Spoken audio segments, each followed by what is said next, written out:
Hi, we're going to make a canoe today, and we've sawn some sycamore. We found a bit which it's got no nodes, so it's nice straight grain.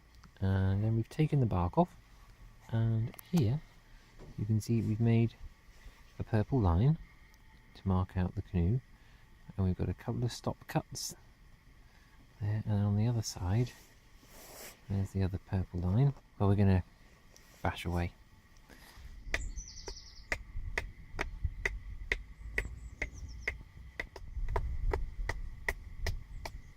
Yep, come in. Yep. Just near front.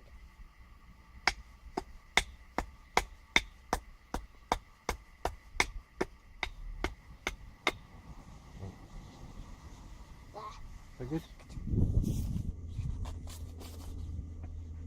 Okay. Ready? Where's your battery stick?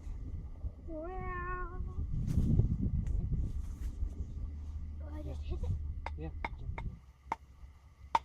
Right, stop there. I'll lift this out.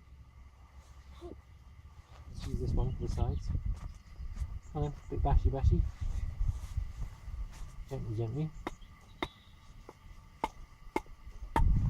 Okay, that's enough. Okay, stop now. Lift that up. Hey. That's Okay. nice. That is nice, isn't it? And then there's this. Okay. More bashy.